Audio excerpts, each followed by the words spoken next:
Welcome to Proven and Probable, where we focus on metals, mining, and more. I'm your host, Maurice Jackson. Today, we will highlight a company that has established itself as a premier project generator. I'm speaking of MILLROCK Resources, trading on the TSXV symbol MRO and on the OTCQX symbol MLRKF. Joining us today is Gregory Beischer. He is the President, CEO, and Director of MILLROCK Resources. Mr. Beischer, welcome to the show, sir.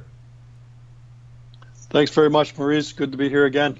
Glad to have you back, sir. Gregory, MILLROCK Resources has had a very busy week publishing 3 press releases. Let's begin our discussion in Mexico at the La Navidad. What can you share with us regarding trench results? Thanks, Maurice. It has been a busy time, active on many fronts, but La Navidad project is one of the most active. We've been working away since February, doing several different types of surveys, but mostly we've done trenching, so cutting through the soil with an excavator, exposing the rock so that we can collect rock samples, continuous chip samples along the length of the trench.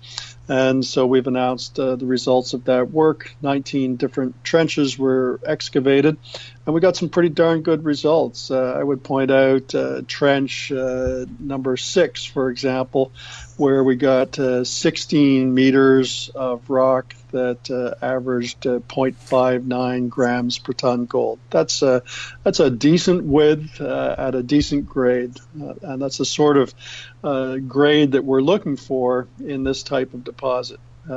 We seek here an orogenic deposit. This type of deposit has large volumes of relatively low-grade gold. So we've got the grade. In places, we've got the width exposed at surfaces in the trenches, but ultimately we need thicker intersections than most that are listed here in this table.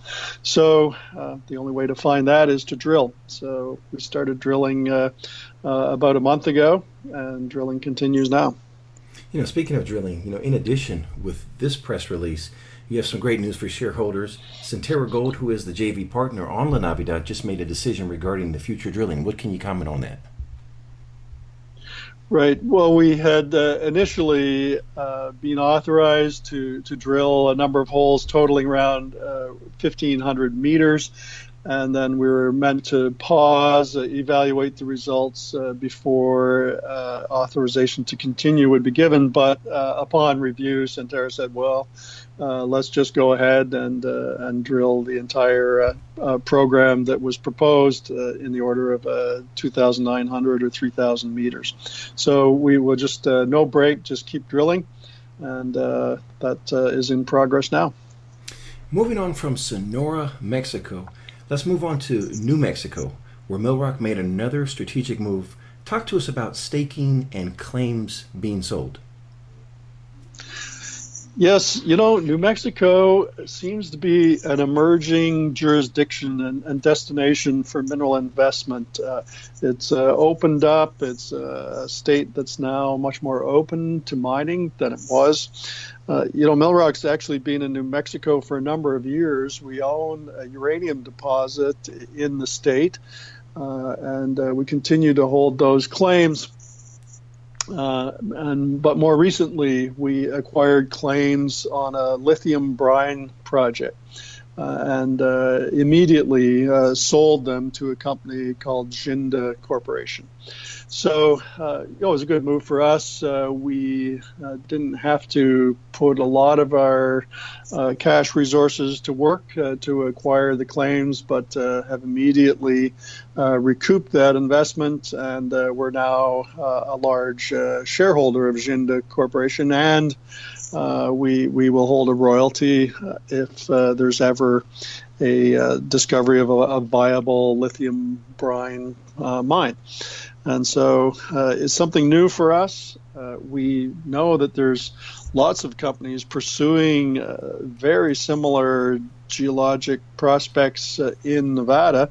And we thought, well, why not New Mexico?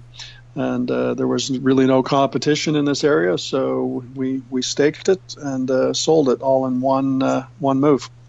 Yesterday's press release really speaks to MILLROCK's business acumen. Before we leave New Mexico, give us the name of the uranium project we have there.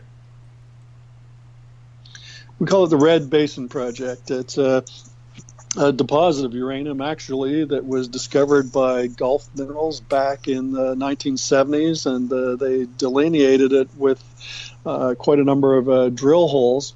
We don't have the drill hole data, but we understand that there's a reasonable size deposit, not verified yet. But we own the claims over the deposit and covering below surface where we suspect that there could be extensions of mineralization. And the idea would be to recover any uranium deposit by in situ mining methods, very low-cost mining that's being done in Texas and in Kazakhstan, elsewhere in the world. And so it was a target of opportunity. We saw it come open and available for staking some years ago, and so we've staked the claims. Uranium markets not in good shape, although maybe there's signs of life. We expect, though, that uranium will one day increase in price, and we fully expect that we'll be able to vend our claims or make an agreement to see a partner explore those.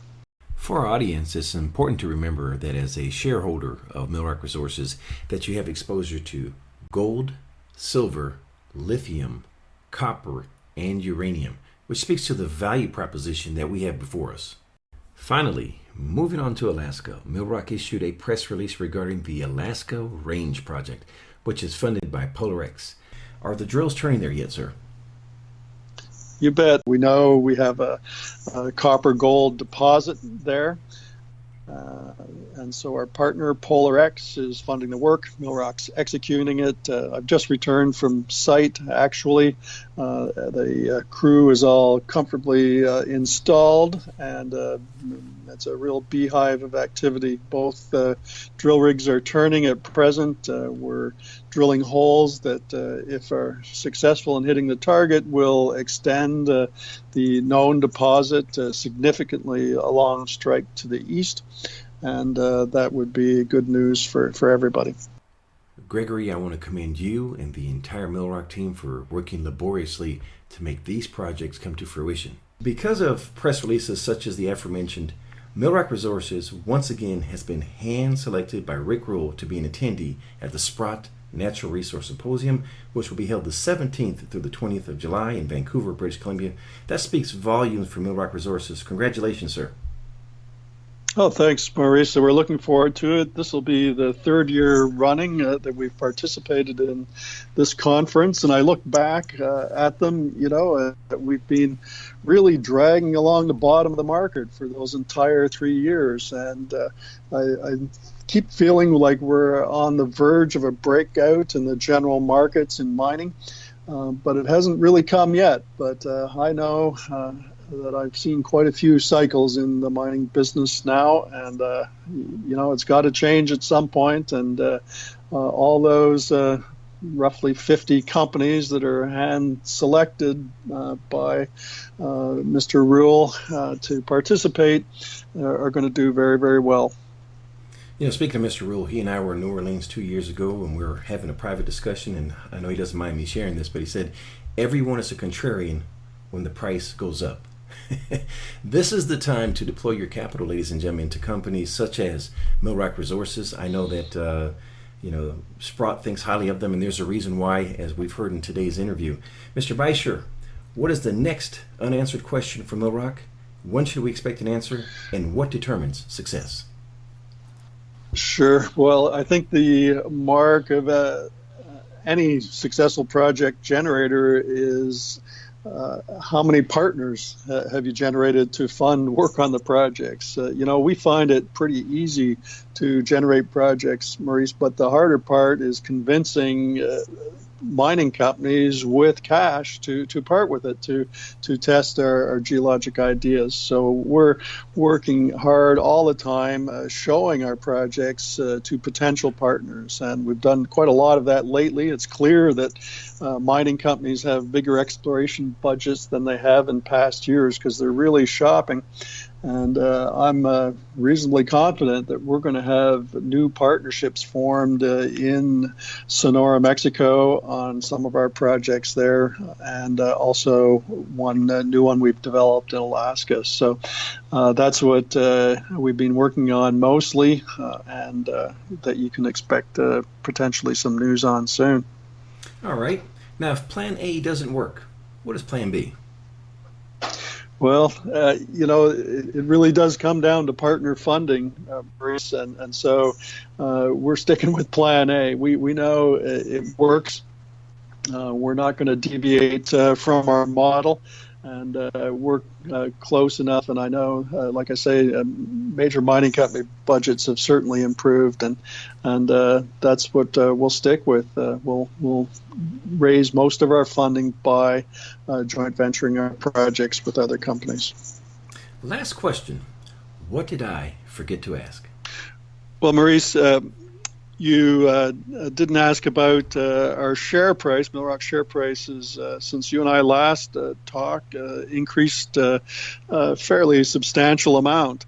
And, I think finally the market's recognizing that MILLROCK has a lot of potential catalysts. We've got two drills, two projects being drilled now. I know another one will be drilling soon. So we'll have a drill turning on one project or another throughout the rest of 2018. And every one of those drill holes is a chance to make the discovery that'll really propel MILLROCK share price. But it's nice to see the share price improving and rewarding our shareholders. Gregory, if someone listening wants to get more information regarding MILLROCK Resources, please share the contact details. Sure. It's easiest just to Google our website, millrockresources.com, and you'll find all the contact information there. And last but not least, please visit our website, www.provenandprobable.com, where we interview the most respected names in the natural resource space. You may reach us at contact@provenandprobable.com. Gregory Beischer of MILLROCK Resources, thank you for joining us today on Proven and Probable. My pleasure, Maurice. Talk to you soon. And for our listeners, we want to share that MILLROCK Resources is a sponsor of Proven and Probable, and that we are proud shareholders of MILLROCK Resources for the virtues conveyed in today's message. Thank you for joining us today on Proven and Probable. Remember to like and subscribe for more conversations with the most respected names in the natural resource space. Check out our website at www.provenandprobable.com. The information presented on Proven and Probable is provided for educational and informational purposes only, without any express or implied warranty of any kind, including warranties of accuracy, completeness, or fitness for any particular purpose. The information is not intended to be and does not constitute financial, investment, or trading advice, or any other advice. You should not make any financial, investment, or trading decision based on any of the information presented without first undertaking independent due diligence and consultation with a professional broker or competent financial advisor.